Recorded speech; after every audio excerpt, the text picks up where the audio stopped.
It feels like Google report is correct only, like exactly at 8 o'clock. Rain stopped also, and now it's looking a little sunny, So it's thankfully. been amazing, okay. It has improved over a time.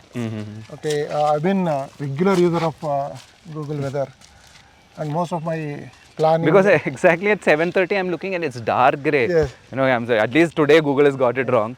But sharp at 8, things are looking better. Hopefully, it will stay like this so that. No, it's an amazing field workers tool. Okay, field workers like us, when you go to farms, visit farms, etc., it's an amazing tool actually. Yeah. Also, Nevin, what I was talking to you for a while now, we spoke about trees, okay? Yeah.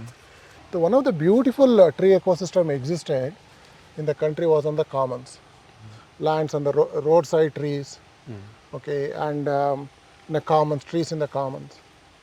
But we have been trying to revive this roadside tree, okay, ecosystem for a while now. This is around 3 years in making, and we have adopted every year we are adopting a kilometer or so. Okay, last 3 years we have adopted around 5 kilometers of roads on both sides with help of a forestry department and also with help of people like Rain Matter. They have given us a lot of saplings. Okay, but what we do is we get saplings from forest department and people like Rain Matter, and we put our labor and plant trees and maintain them. Okay. Now, Like this. yeah, what you see here is mahogany. Okay, a mahogany tree, okay, is actually a Brazilian rainforest, tree, but it is somehow adapted to tropical, subtropical conditions like ours. Okay, and when you go, and see in any urban ecosystem, how do you put a tree? You put a tree. Around that, you put a lot of what you call protection, so that others don't destroy. The simple protection, no, it is. You can see this is a thorny. Okay. Oh, I didn't this know one, this. yeah, this is a thorn. You can see here, there's a thorns here. Oh. Okay, so this thorn, is a thorny tree. It has got a thorn. Okay. We harvest it, and tie it around the tree, so that at this stage, nothing can harm it. Okay, so and also you can see the rain during summer, lot of water issues. At least we water them, but how do you protect? Okay, the water evaporation is mulch them heavily. You can see them; they're extremely heavily mulched. Yeah. Okay, these are the changes we have made in terms of roadside ecosystem. How to keep it simple, how to keep it cheap. But as we speak about trees in the commons, there is a fundamental problem we face. You know what is this tree? Jackfruit. Yes, this is jack.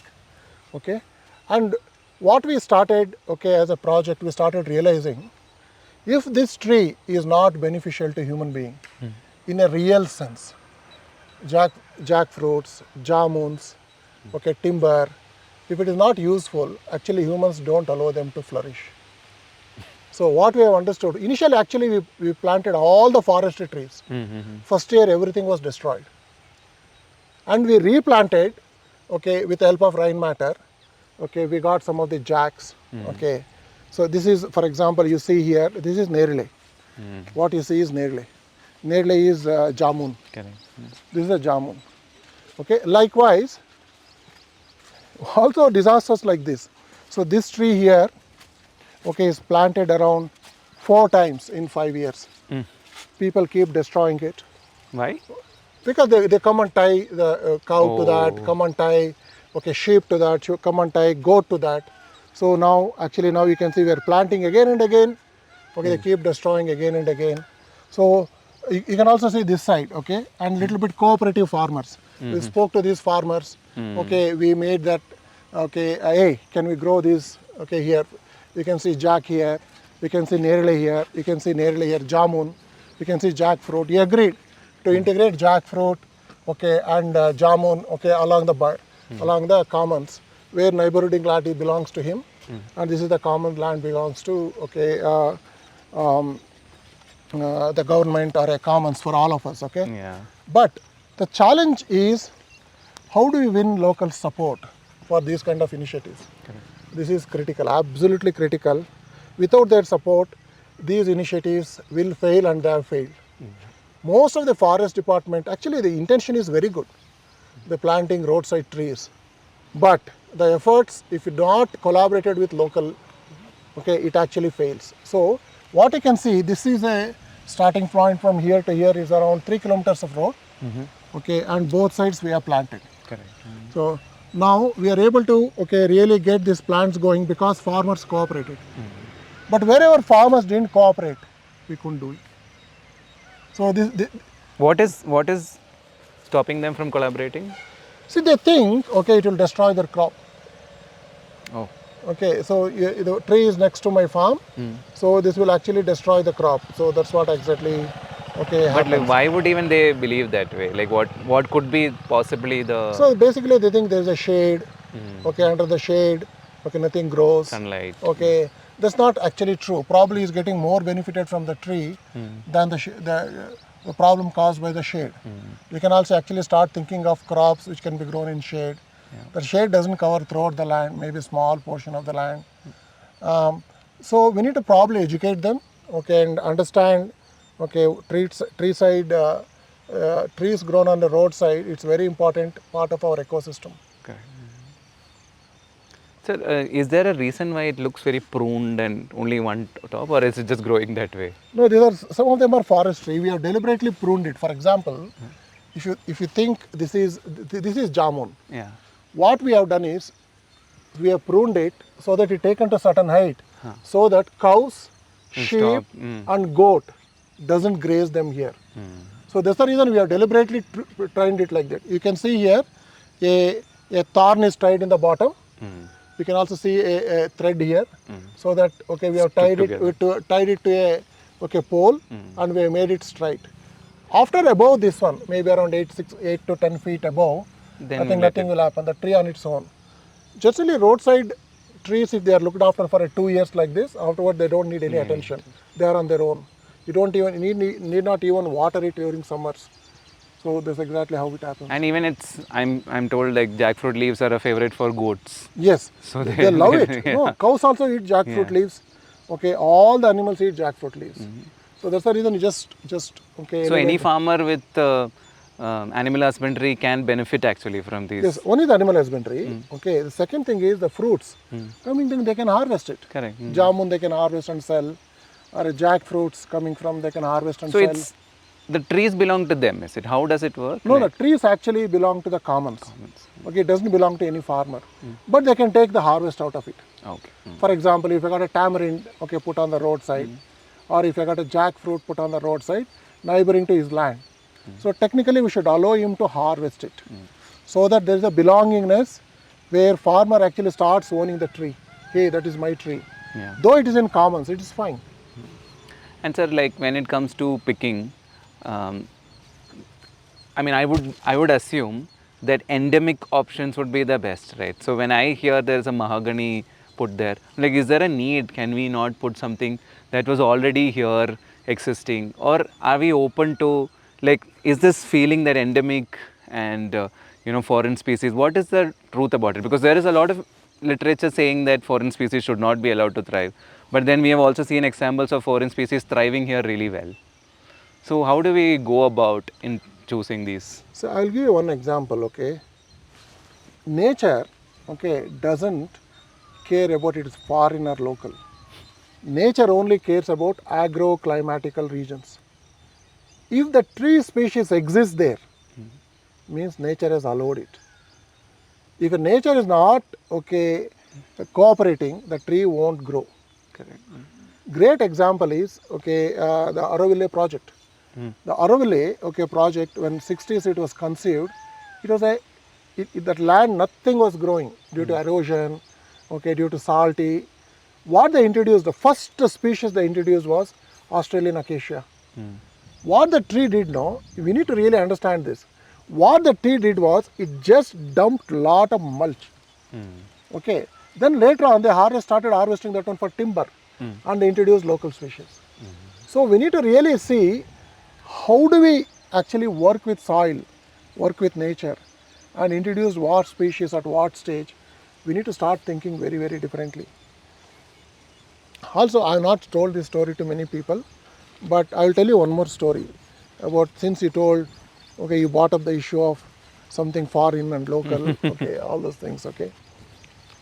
Now, okay, near Srirangapatna, there is a place called Rangantittu, okay, near Mysore, okay, Bangalore highway, okay, to Mysore, okay, you get Rangantittu, where a lot of migratory birds, okay, during winter come from Siberia.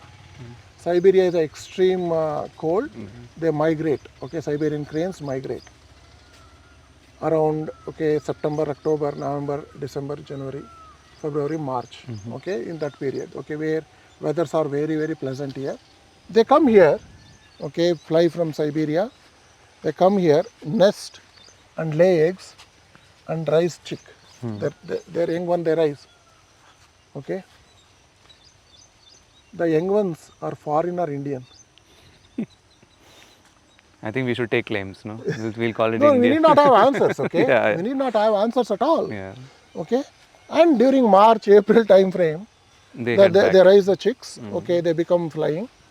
And along with their, okay, mothers, they migrate back to Siberia. On the way somewhere, in maybe in Delhi or Haryana or Kashmir, they sit and eat a fruit. The fruit they have eaten, the seed, they take it along with them, go to Siberia and defecate. The seed actually becomes a tree in Siberia. The tree is foreign or Indian.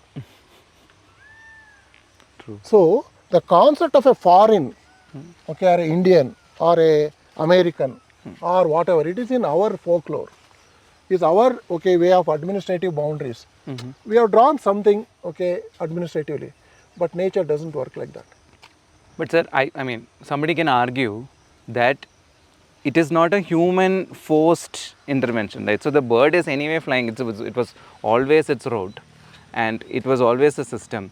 Wherein when we try to change a system and force something inside, would be the, like say when we were recently doing for Good Food Movement a story on this fish species called tilapia, or there is another Amazonian species called pacu, which is very similar to piranha. Yes. Now it was not like there is no control for it. It was supposed to be an aquaculture product, but then it moved into rivers. It's moved into other water bodies. They're adapting fast. They're killing local species. Now it's thriving there. I can argue that nature allowed it to thrive, but did nature bring it there is a question. It's a human brought it there. So how do we come to a conclusion on all these things? See, this is a fairly difficult question, but I would like to, this is my view. We need to answer it as an ecology. That's what it is. Agro-ecological, okay, aspects are very critical. Human is part of that ecology. You can't really assume human is not part of that ecology. Okay, only fish is part of it or a bird is part of it. Humans, birds, the soil, the trees, the microbes, everything you conceive is part of my ecology.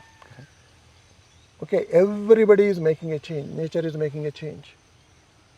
You are also a change maker, but we sitting on top of the food chain, okay, topmost on the food chain, thinkers, okay, only known, okay, what you call thinker, okay, what we can say, okay, as a intelligence part of it, we have got ability to make decisions, okay, and ability to conceive new things, ability to see good and bad, ability to see what is good for nature, what is not good for nature. When that common sense is lost, then what we see is a problem. Correct. No, you tell me, no. Does river Kaveri bother? It's a Karnataka or Tamil Nadu.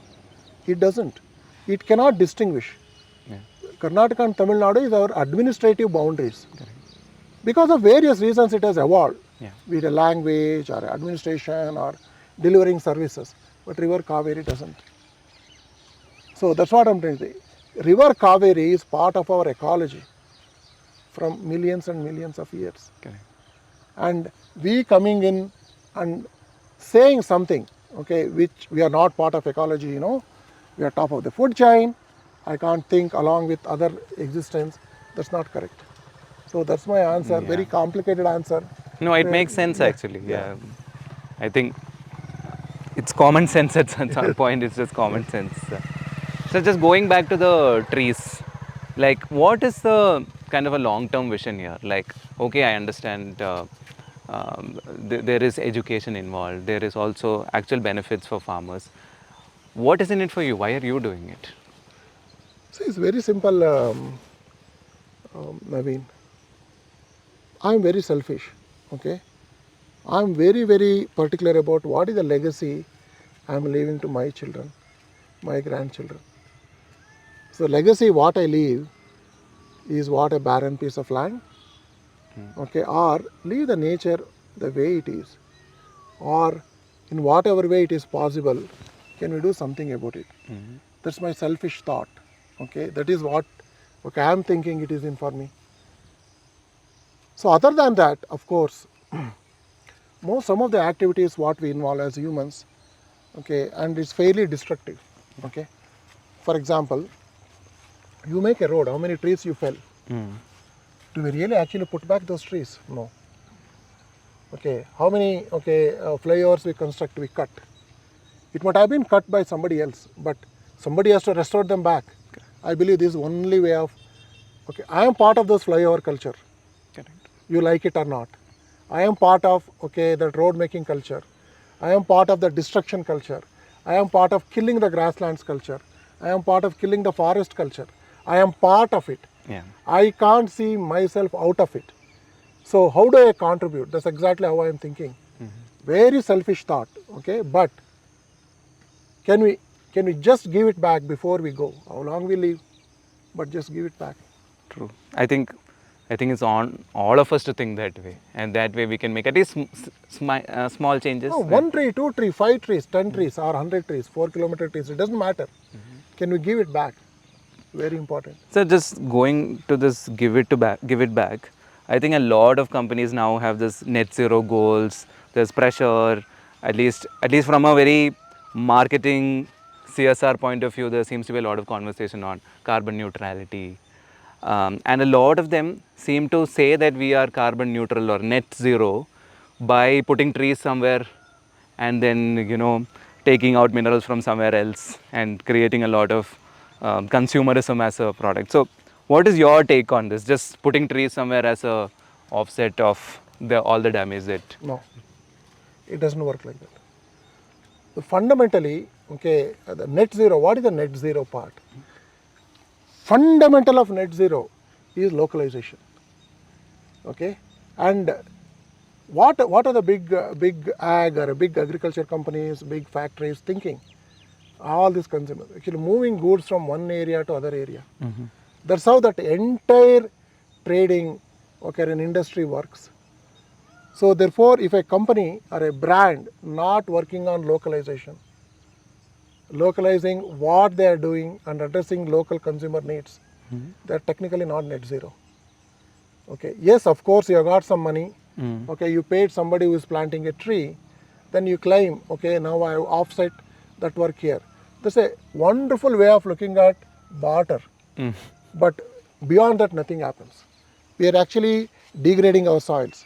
Imagine, no, you are saying that I want to put a biggest emission car on the road, a big SUV on the road, okay, creating all the problems, but you are saying I can buy carbon credits. I can still put SUV on the road. Then in what way? You would tell me it is net zero. Yeah. Tell me an instance where this kind of a thought, okay, becomes net zero. It is not. And how many of us, okay, take net zero, no? How many of the companies actually provide, ask employees to use public transport? How often we fly versus how often we use train? Correct. So just imagine, no, how often you use public transport. So that's the culture, I believe. So to your question is, can you offset? Okay, can we become net zero? Okay, by paying somebody else? Will not. Brands have to make every aspect of their business. If they are sourcing, and let me say supplying to Bangalore market, in and around Bangalore you source it. And in and around Bangalore it is not there. That market doesn't need that. Correct. So it's a created need. So we need to start thinking net zero like this. But very difficult argument, but it is doable. And so even as consumers, how do we then push for it? Like, I don't want to hear, because it's satisfying when I buy a certain phone and the company has made a very nice advertisement about how we are net zero, but it's just aiding to my consumerist needs than anything else. So, but like as conscious consumers, how can we push brands, push companies to have solutions like you said? See, I don't know about the phone part of it. It's a fairly complicated solution. At least, what is the most important aspect in our life? It's food. That's what creates life. Yeah. Okay, at least companies who are in the food space, we can localize it. For example, grow what is required for Tiptur in and around Tiptur.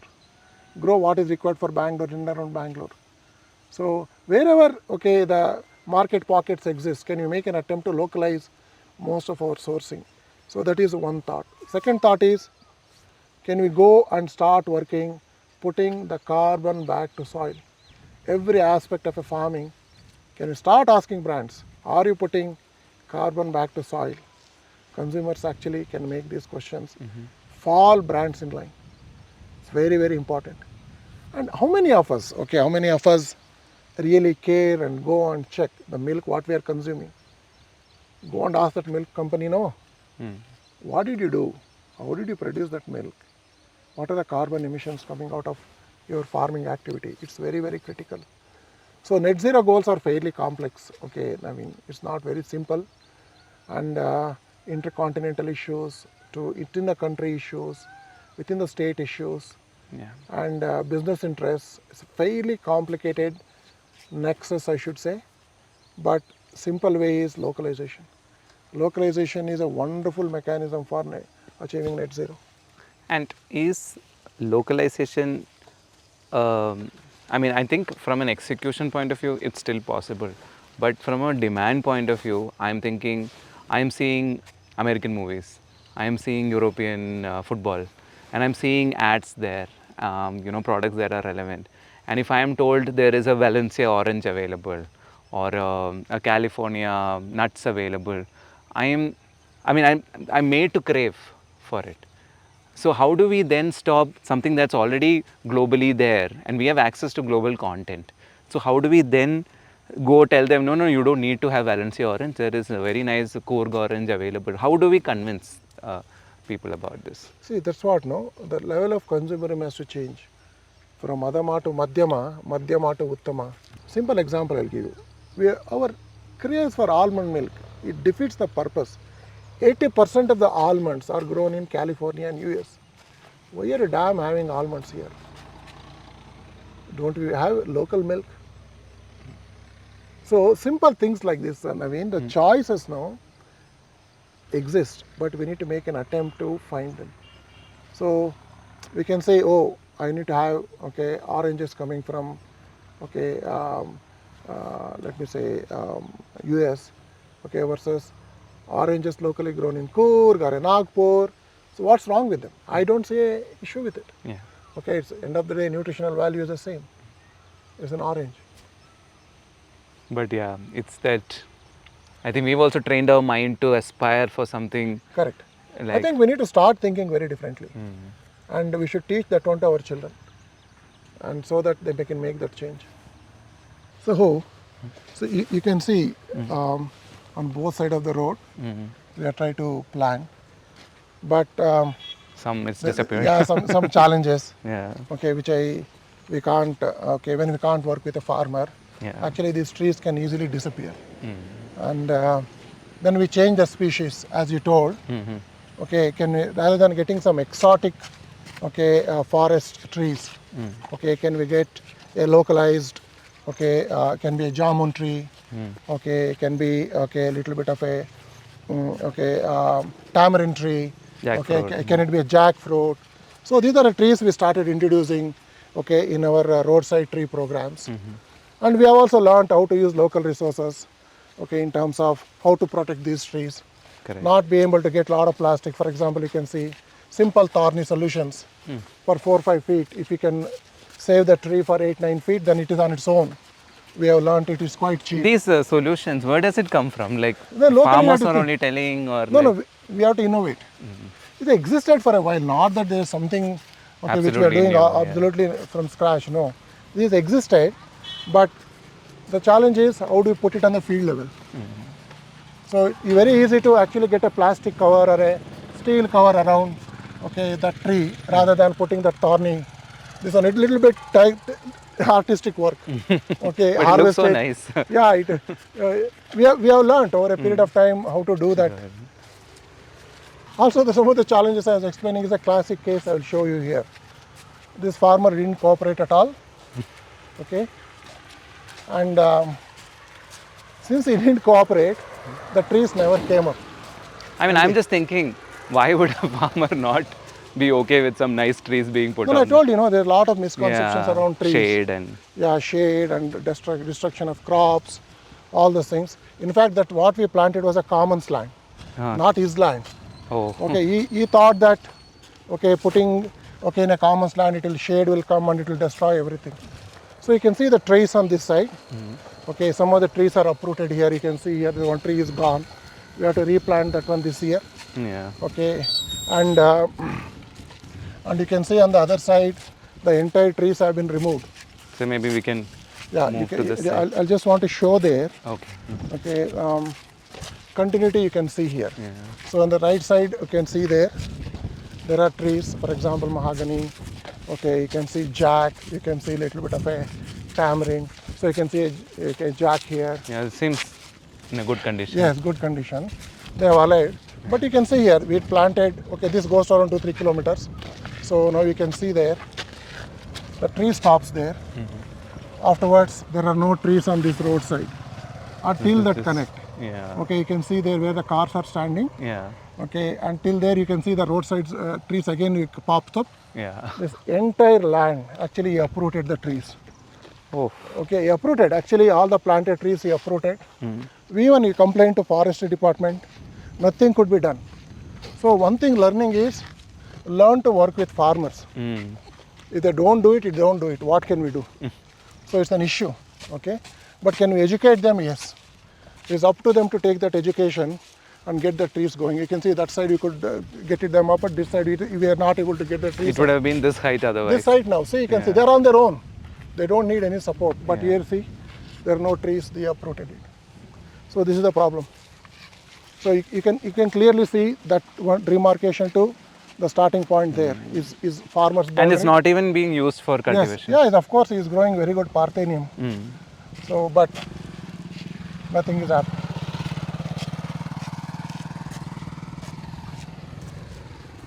So that's the level of ignorance which is there, okay, in our let me say culture of farming.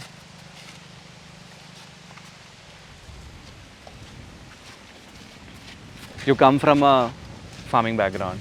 You came in as a person with tech experience, wanting to I'm sure you wanted some tech approach and like a modern approach to farming. And your own experience in the last, 15 years, what has it been, and how do you convince farmers? You said earlier about, showing successful economic models, but from our perspective, how do we reach out to these farmers?